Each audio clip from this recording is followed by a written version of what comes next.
नमस्कार, विराट 24 में आपका स्वागत है। मध्य प्रदेश विधानसभा के बजट सत्र के दौरान अनुसूचित जनजाति विभाग में कथित भ्रष्टाचार का मुद्दा जोरदार तरीके से गूंजा। सिमरिया विधायक अभय मिश्रा ने सदन में गंभीर आरोप लगाते हुए कहा है कि शासन की योजनाओं में बड़े पैमाने पर अनियमितताएं हो रही हैं और एक ही कार्य को अलग अलग स्थानों और एजेंसियों के नाम पर दिखाकर सरकारी राशि का आहरण किया जा रहा है और किया गया है।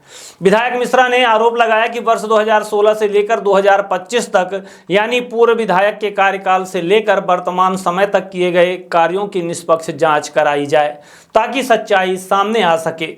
उन्होंने कहा कि विकास कार्यों के नाम पर लंबे समय से ऐसी व्यवस्था चल रही है जिसमें एक ही सड़क का निर्माण कार्य को अलग अलग एजेंसियों के माध्यम से बार बार स्वीकृत दिखाकर भुगतान दिया जाता है। 34 बताई गई एवं अनुसूचित जाति बस्ती में 35 स्वीकृत की जानकारी दी गई।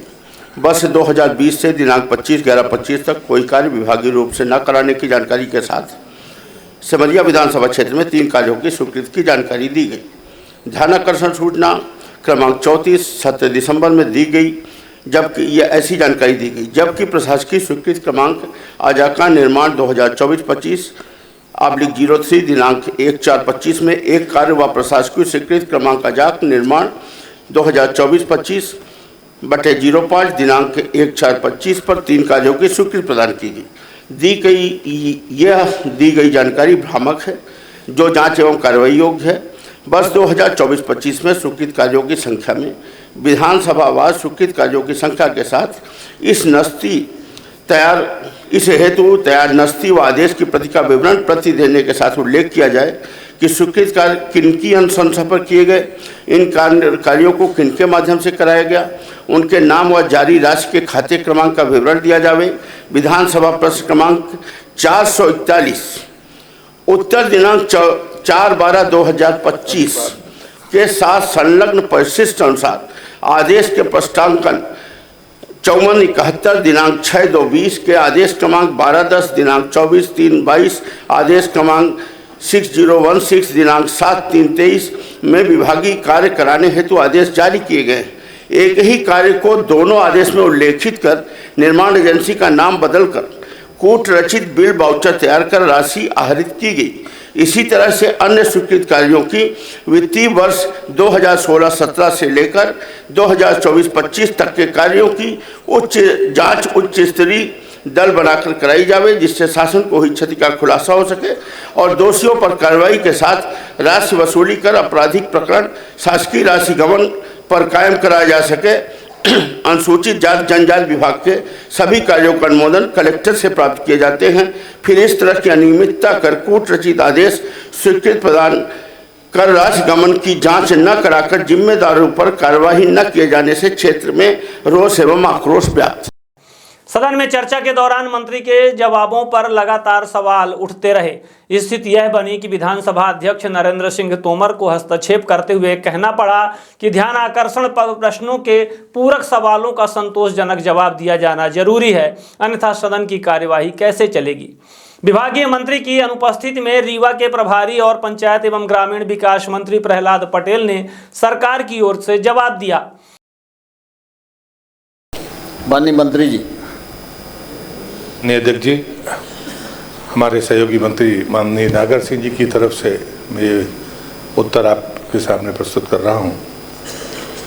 माननीय सदस्य ने 1/12/2025 को इसी सदन में जनजाति विभाग में भी यही मामला उठाया था और अब इस बार वही विषय उसी धारा के क्रमांक 24 के अनुसार अब जनजाति विभाग की बजाय अनुसूचित जाति की विभाग की तरफ से वही मामला उठाया है।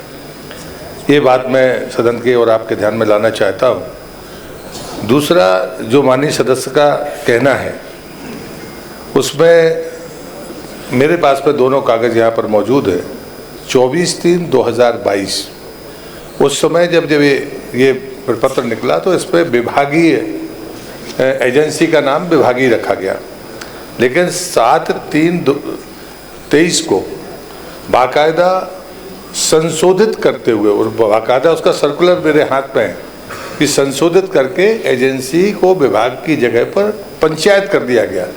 इसलिए ये कहना कि ये कूट रचित है, एक बाकायदा सरकारी, और ये दोनों पत्र 22 के और 23 के पत्र हैं और संशोधन बाकायदा विभाग ने जारी किया है, तब फिर ये कहना कि 2 एजेंसियों से काम कराया गया है, भुगतान हो गया है, बिल्कुल पूरी तरह से असत्य है और शायद जानकारी का अभाव है। और इसलिए मैं माननीय विधायक जी से कहूँगा कि ये दोनों पत्र मैं उन्हें देने के लिए तैयार हूँ। इन आदेश की प्रतियों को उनको देखना चाहिए, तो ये जो उनके मन में भ्रम है वो दूर हो जाएगा। कोई पूरक नहीं, मैं 2 पूरक प्रश्न करूंगा आपसे माननीय अध्यक्ष महोदय के माध्यम से। पहला तो ये है कि जो आप आदेश के हमारा एक और प्रश्न भी लगा था, शायद आपके ध्यान से, उत्तर बनाने वालों के ध्यान से उतर गया है। एक अतरांकित प्रश्न था 441 बटे। आबाज जी ऐसा है, इसमें कोई आपको जानकारी चाहिए हो तो पूरक प्रश्न कर लो। सामान्य तौर पर जो विषय पहले आ चुका है उस पर बहुत चर्चा होती नहीं है। ऐसे विषयों के लिए प्रश्न संदर्भ समिति बनी हुई है, तो प्रश्न संदर्भ समिति का आप उनको उपयोग करना चाहिए, लेकिन पूरक प्रश्न आप कर लो। इसमें जो ये उत्तर है कलेक्टर महोदय का, यह अतरांकित प्रश्न का, इसमें इन्होंने दोषी माना है, एक लिपिक को पूरी तरह से दोषी माना है और उसको इन्होंने क्या किया, निलंबित भी किया। और जो अधिकारी था उस समय का, जो भी था, उसको कारण बताओ नोटिस जारी किया। 45 दिन के अंदर आरोप पत्र दिया जाना था, आरोप पत्र नहीं दिया गया और वो बहाल हो गया। और वो अधिकारी मऊगंज चले गए, वो उसको ले जाके अपने पास पोस्टिंग करा लिए। वो एक चीज़ तो उसको संरक्षण देने वाली बात ये हो गई। दूसरा, आप जो ये कह रहे हैं, तो आपने बताया ना कि इसमें एजेंसी बदली गई है, ये दोनों कागज भी मेरे पास, ये चुनाव के दौरान का है। आप उसकी डेट देखिए, उस समय अपना विधानसभा का चुनाव चल रहा था। ये ठीक चुनाव के पहले और चुनाव के बाद का मामला है। इसमें पहले इन्होंने एक जगह से निकाला, फिर इसी को एजेंसी बदल के दोनों जगह और मौके पर कार्य नहीं कराए गए।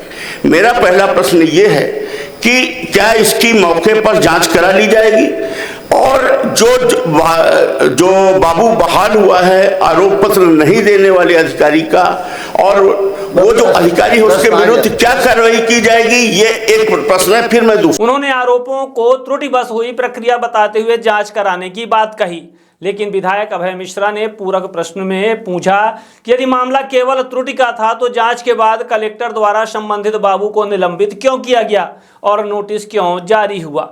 विधायक अभय मिश्रा ने यह भी सवाल उठाया कि जब विधायकों की विकास राशि 1 वर्ष में खर्च नहीं हो पाती तो वह लैप्स हो जाती है, फिर कुछ मामलों में राशि अगले वित्तीय वर्ष में कैसे स्थानांतरित हो जाती है। अध्यक्ष जी, इन कागजों के आधार पर उस क्लर्क की कोई त्रुटि दिखती नहीं है, लेकिन जो दूसरी बात माननीय सदस्य ने कही है, यदि काम नहीं हुआ है तो उसकी जांच कराना है, तो मैं आपके माध्यम से सदस्य को कहना चाहता हूं कि हम उसकी जांच कराने के लिए तैयार हैं। आप कोई बचा दूसरा? हाँ, मेरा दूसरा पूरक प्रश्न इतना है कि जो आपने हमारे उसमें 441 दिनांक 4/12 को उत्तर दिया था, जो ये हमारे पास है, इसके आधार पर मैं बात कर रहा हूँ। ये डाटा यहीं से निकाला है।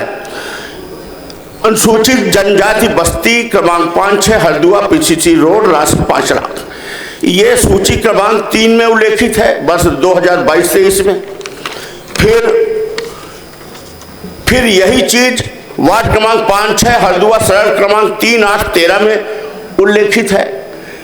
इसी तरह बुधसेठ के घर तक ये 11 में भी है, 2 में भी है, 7 में ही, 12 में भी है।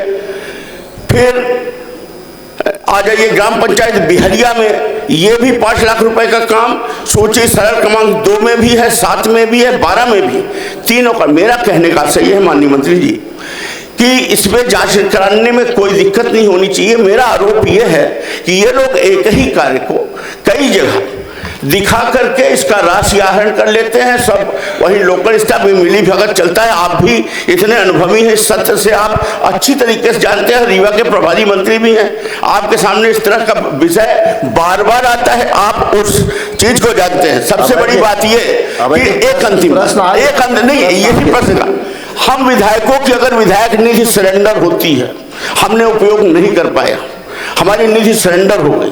हम कितने बार आपके पास प्रेस भी लगा चुके, आपसे व्यक्तिगत आग्रह आप लोगों से कि हमारी राशि को अगली उसमें जोड़ दिया जाए। हमारी तो नहीं जोड़ पा रहे।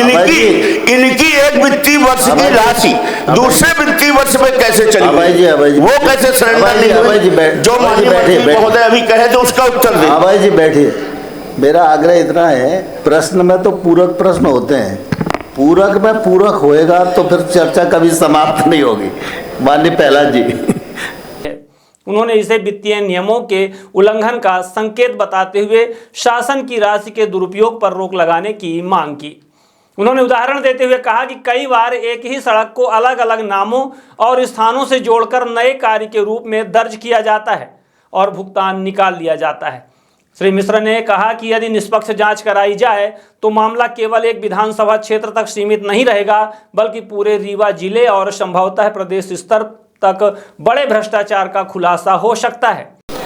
माननीय अध्यक्ष महोदय, मैं उस जिले का प्रभारी मंत्री भी हूँ। मैंने जांच की बात पहले कही है, हम जांच कराने के लिए तैयार हैं, हमें कोई दिक्कत नहीं है। कुल मिलाकर विधानसभा में उठे इस मुद्दे ने शासन की योजनाओं में पारदर्शिता, जवाबदेही और सरकारी धन के सही उपयोग को लेकर गंभीर सवाल खड़े कर दिए हैं। अब निगाहें इस बात पर टिकी हैं कि सरकार घोषित जांच को किस स्तर तक लेकर जाती है और भ्रष्टाचार पर वास्तव में कितनी सख्त कार्यवाही होती है।